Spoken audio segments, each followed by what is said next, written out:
Don't call. Dad tried to help me up. His touch felt like an electric shock. I screamed, "Get away from me!" His hand froze. He tried to sound calm. "Don't be scared. Mom and Dad love you. We only sent you there to help you get back on the right path. Tell me what's wrong. I can fix it." I fought the fear, looked up at him. He looked so serious, so sure. I wavered. My mouth opened. I was about to talk, then the door slammed open. All the color drained from my face. She grabbed my hair, yanking me to my feet. She slapped me hard. Dad stepped in front of me. "She's still a kid. Don't do that." I felt numb. After what they promised to fix me, to carve out the boy-crazy girl and rebuild someone better, but they didn't break my spirit. They shattered my ability to look at another person without trembling. And when my mom finally saw the scars, it was too late. The damage was already carved into my skin, my mind, my soul. Mom thought I was boy crazy, so she shipped me off to a re-education camp. They broke me there. I learned what they wanted me to learn, to fear guys. Mom was thrilled. "I should have done this sooner," she said, all smiles. Then she saw the scars. She realized she'd messed up. She dropped to her knees, begging for my forgiveness. Today was my escape from hell. It was Labor Day weekend, and Mom was picking me up. "This is all because you were sneaking around with boys. You know it's for your own good." Mom wouldn't shut up on the drive home. I kept my head down, didn't dare argue. One wrong word and I'd be back there. The thought alone made me shake. We pulled up to the house. Dad was already at the table, beaming. He held his arms out for a hug, but seeing him, I couldn't breathe. My whole body ached. I felt like I was suffocating. At that camp, you couldn't look at guys, not real ones, not even pictures. Break the rules and you paid. Yelling, whipping, shock therapy, solitary. Once, they found a magazine with a male model in my stuff. They hung me upside down over a pool, gagged me with a towel. They dropped me in the water just when I was about to black out, then haul me back up. Over and over. I thought I was going to die. Ever since, I've been terrified of guys, even my own dad. Mom nudged me. "Go on, say hi to your father. You used to be so outgoing. Now you're just pathetic." Her voice dripped with disappointment. I froze, then shuffled inside. I forced a smile, sat down, and started shoveling food. I wanted to show her I loved her cooking, but I forgot about my stomach. They'd pumped me full of dirty water at the camp. Now I have ulcers. They didn't want Mom and Dad to find out, so they secretly took me to the hospital and cut out half my stomach. I barely swallowed a few bites before the pain kicked in, but I kept going. I didn't want to upset Mom. Finally, I couldn't take it. I pushed away from the table, ran to the trash can, and started throwing up. Mom exploded. "I made a whole feast and you're acting like it's poison. I should send you back for some more adjustments." I panicked. I didn't even wipe my mouth before dropping to my knees. "Mom, I'm sorry. I'll do whatever you want. Just don't send me back." I grabbed her jeans, begging. Mom stared, shocked. She frowned, not saying anything. Dad chimed in. "Honey, maybe she just has a stomach bug. Call the camp, see if there's been an outbreak." Mom nodded, reaching for her phone. I latched onto her hand, shaking my head. "No, please, I was fine there. Don't call. Don't call." Going back would break me. It would kill me. Mom ripped her hand away, grabbed her phone, and walked out. I collapsed on the floor, repeating the same words over and over. I'd been through at that camp. Mom's little slap was nothing. "You think you're so smart?" she yelled. "They said you weren't eating, that you were sneaking junk food, and they said you have a boyfriend." Boyfriend. I started to shake. Mom dropped the words that made me feel like I was drowning. "If you don't break up with him, I'm sending you back." Dad looked disappointed. "Honey, how could you do this?" I turned to Dad. A wave of suffocation rose from my chest, spreading through my body. I'd almost trusted him. My lips trembled. I tried to explain, but the words wouldn't come. "Mom, please. There's nothing going on. I'll do whatever you say. Just don't send me back." I knelt, looking up at her with tears streaming down my face. She stared down at me, confused. "This is the second time you've been on your knees. You never used to be like this. Where's your backbone?" I lowered my head and smiled. It was a bitter smile. What's pride compared to staying alive?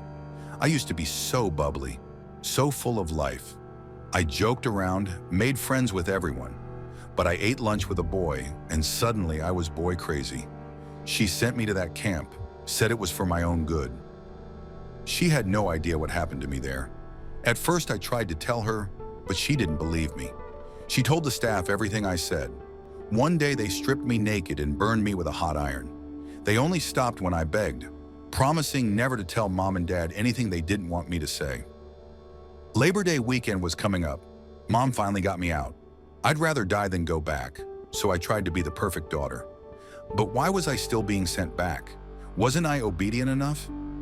I just couldn't take it anymore. I swore I'd never even look at another guy. Shouldn't Mom be happy about that? Why did she hate that I'd become a coward? I stood there frozen, letting Mom's words rain down on me like hail. I'll give you one more chance, a few days to prove yourself. If you act right, you can go back to school. I looked up, hope flickering in my chest. Could I really escape that camp? I promise. I swear I won't go near any boys. Just seeing a guy made me sick. My heart would race. I couldn't breathe. I'd start shaking. Mom seemed a little relieved. She nodded. Study hard these next few days. It all depends on you. I stayed in my room, glued to my desk, studying. I didn't talk to any of my friends. Mom watched me on the security camera. She smiled, finally pleased. She patted my shoulder. Looks like that place did some good. If I'd known it would work this well, I would have sent you there sooner. I didn't say anything, just smiled back, trying to please her. The next day, she took me to enroll in school. On my first day back, I stood at the school gates, backpack slung over my shoulder. My feet felt like they were cemented to the ground. There were too many guys here. I felt dizzy, couldn't get enough air. What are you waiting for? Mom snapped. Want to go back to camp? Hearing those words, I recoiled. I forgot where I was. No! I screamed. Everyone stared. Mom jumped back, frowning. Enough, if you don't want to go, get to class. I had one thought, never go back to that hellhole. Ignoring the stares, I bolted into school. I found my classroom, my desk. My desk mate was a guy. I scooted as far away as I could. All day I kept my head down, reading. I didn't look at any boys, didn't talk to anyone. At the end of the day, my desk mate stopped me. Hey, do you have something against me? His voice was soft, but it still made me panic. I shook my head, pushed past him, and ran. I didn't hear him calling after me. I kept my head down on the way home, too. Too many men on the street. I knew it wasn't healthy, but I couldn't control it. I was walking through a deserted patch of woods when someone grabbed me. I spun around. A group of girls with rainbow hair, smoking cigarettes. So you're the freak who sits next to my man in class, and you turned him down? I instinctively denied it. I didn't. They laughed and shoved me into the woods. They circled me. Insults, taunts, punches, kicks. If you tell your parents, we'll kill you. They laughed and walked away. After they were gone, I stood up. What did a few bruises matter? I didn't care anymore. I reached my front door, pulled out my key. The small key felt heavy, like it was burning a hole in my hand. I opened the door. Mom smiled. How was school? She looked me up and down, frowning. Why are you so dirty? I forced a smile. I tripped on the way home. She gave me a look, but didn't push it. She just told me to change. I breathed a sigh of relief. At dinner, I found my voice. Mom, I'd like to switch desks. I'm sitting next to a boy. Mom looked thrilled. That's the spirit. You should focus on your studies, not hanging out with boys. I'll talk to your teacher tomorrow. I managed a week, thank you. Mom sighed. Since you got back, you haven't been the same with your dad and me. I didn't answer. I just ate my food slowly, trying to act normal. I was so tired. Maybe I was the problem. Why couldn't I ever make my parents happy? I lay in bed. It was late. The lights outside went out one by one, but my brain was wide awake. I didn't want to fall asleep. Every time I closed my eyes, I saw the camp. It was always the same. So I stared at the ceiling until morning. After switching desks, I went to school every day. There were still plenty of guys around, and I was still on edge. I didn't talk to anyone. The other students treated me like a weirdo, avoiding me. I was okay with it. It was better than camp. One day after school, I was hurrying home when someone tapped me on the shoulder. I turned around. It was the boy I'd had lunch with. He looked happy. "Long time no see. I heard you were sick. Are you better now?" I stared at him, fear in my eyes, backing away. He looked startled and grabbed my arm. "Are you okay?" Just then, Mom walked by, carrying groceries. She saw him touch me. "What are you doing?" she screamed. She ran over and pulled us apart. She threw her groceries at me. Eggs broke, dripping down my clothes. I felt numb. A crowd gathered. They tried to calm Mom down. "Even if something happened, go home and talk about it. Don't embarrass your daughter like that." Mom just got angrier. "She's got no shame at all." Mom's yelling was nothing compared to the camp's punishments. I thought I wouldn't care, but hearing those words from her made my body shake. A sharp pain stabbed my chest. I forced the words out, my voice trembling. "Mom, there's nothing between us. Don't lie to me." Mom laughed, a sharp, mocking sound, then grabbed me, twisting my face toward the crowd. "Everyone, look at what I got. This is what I get for being a mom. You're just a problem." The whispers around us buzzed like insects, my ears ringing too loudly to make out the words. But their stares burned into me, scornful, disgusted, like I was a bug under a magnifying glass. I felt so small. What had I done wrong? Was it wrong to eat lunch with a guy? Did everyone hate me?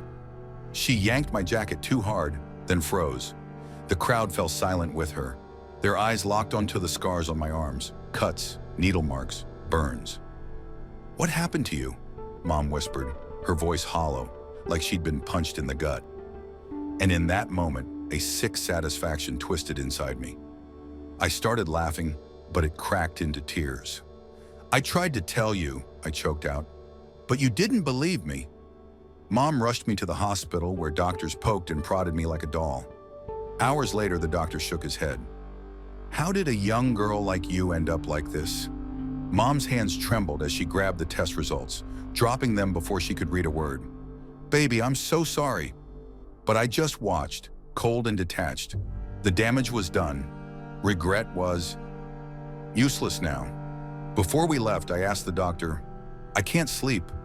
Can you give me something?" He gave me a knowing look, then turned to Mom. "You should take her to see a therapist." Mom, crying all over again, dragged me to a shrink. After the evaluation, the therapist's words were a hammer to her chest. "Your daughter is severely depressed. She's at risk. You need to watch her closely." Back home, Mom broke down, hugging me and sobbing. Dad rushed in from his study. "What's wrong?" Mom couldn't speak, just handed him the test results. Even Dad, the unshakable one, started to tear up. "Honey, we're so sorry. We saw the ads, thought that camp was a good thing. We didn't know." I didn't know how to react. I just stared at the wall. They hadn't done anything wrong. They just wanted me back on the right track. But what had I done wrong? Why did I have to go through this? "I'm going to expose them," Dad growled, slamming his fist on the table. I flinched. Mom hugged me tighter. "It's okay. You'll never go back. They can't hurt you anymore." I tried to calm down, watching my parents. I used to dream about them finding out the truth, but now that they knew, it felt too late. Later in the shower, I drifted off. Water filled my nose and mouth. Suddenly, I was back at that camp, suffocating. I woke with a jolt, ran to the toilet, and vomited violently. Mom pounded on the door. "Honey, are you okay?" I wanted to say yes, but I couldn't speak, just gasped for air. She unlocked the door, rushing in, her eyes still red from crying. Every day she cried. Dad was on the couch, relieved to see me. Then he perked up. I contacted a blogger online, a big name. He's writing about the victims of that camp. It's getting attention. They're going to pay. I looked at his hopeful smile. I couldn't crush him. That place wouldn't go down easily. So I just said, "I'm tired. I want to go to bed." Back in my room, I pulled up the blogger's post. The comments were full of support. I buried my face in my hands and cried. It felt good knowing people cared. The next day, I told my parents my decision. "Let's sue them." They looked worried. "The lawyers will ask personal questions. It might be traumatic. Can you handle it? My heart clenched with fear, but I nodded. I was already broken. I didn't want other kids to end up like me. Mom squeezed my hand. If you're sure, we're with you. They put everything on hold, preparing the case, reaching out to other parents whose kids had attended the camp. At first, the parents were in denial, but when they saw their children, they understood. They joined our lawsuit. But when my lawyer asked me to recount what happened, I couldn't speak. My brain wouldn't let me. I hated myself for being so weak. The meeting ended. Later, my lawyer told my parents, "The other kids are the same. Without testimony, the case will fall apart." Then the call came. I was home alone when the phone rang. "You never learn, do you?" That voice, I froze. The darkest moments of my life flashed before me. Tell your parents to drop the case, or else. You know the consequences. The line went dead.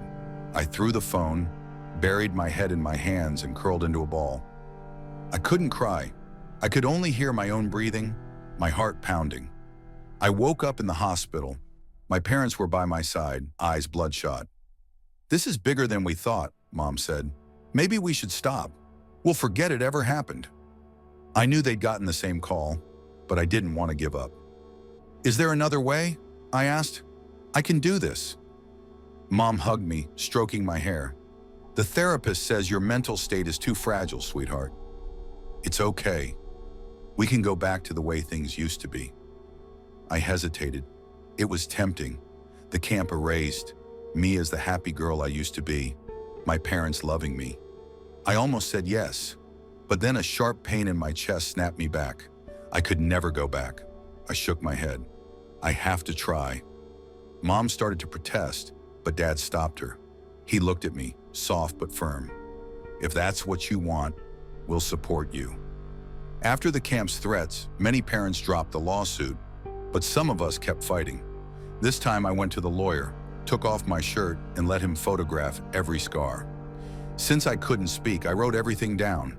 When the story hit the media, the trial was set. But seeing those people again, their faces, their smirks, made me sick with fear. One of the counselors looked at me and smiled. I screamed. My mind went blank. Their lawyer sneered, "Please describe the illegal treatment you received at the camp." My fingernails dug into my palms. They yelled at me, whipped me, electrocuted me, held me underwater. I couldn't go on. My brain wouldn't cross that line. The camp's lawyer smirked. "Our teachers only used harmless methods. The tools were fake. Can you describe them?" Mom couldn't take it. "She's traumatized. You're doing this on purpose." The lawyer just smiled. "We're just asking reasonable questions." They were dragging me back to that place. The room spun. I screamed and ran. The judge ended the session. Because of my depression, they weren't punished. Outside the courtroom, the sunlight was blinding, but I felt cold. Was there nothing I could do? After that, I didn't sue again. I couldn't. They'd ripped open all the old wounds. Now I was in too much pain. Days passed. I spent most of them in bed. My parents never left my side. But I was angry. Why didn't the bad guys pay? One day, Mom convinced me to go outside. But the moment I saw men on the street, I panicked. We went back to the hospital. Seeing my parents worry made me feel guilty. Without me, they wouldn't be suffering. Then, the final betrayal. A nurse walked in with a needle. She took off her mask, one of the counselors from the camp. "Long time no see," she smiled. I tried to press the call button, but she stopped me. I fought as she injected the needle into my neck. The liquid spread through my body. "Since you were my student, I'll make this easy." She wasn't lying. Mom and Dad were there, smiling and waving. They didn't look disgusted, just like when I was a kid. I smiled and ran toward them, but they moved back. A gate blocked my way. I climbed over. Then a shout, "Don't move! You'll fall!" It sounded like Mom. I hesitated, but something pushed me forward. The wind burned my face, but I was still smiling. Then I fell. My soul floated above, watching my parents collapse over my body. The doctors pronounced me dead. Mom fainted. The woman who killed me was caught. My death brought the camp back into the news. The other victims spoke up. Finally, the camp was shut down. I smiled. My death had saved so many lives. It was worth it. My parents became volunteers at an orphanage, pouring their love into children who needed it. It made me happy watching them. I floated over to them one last time.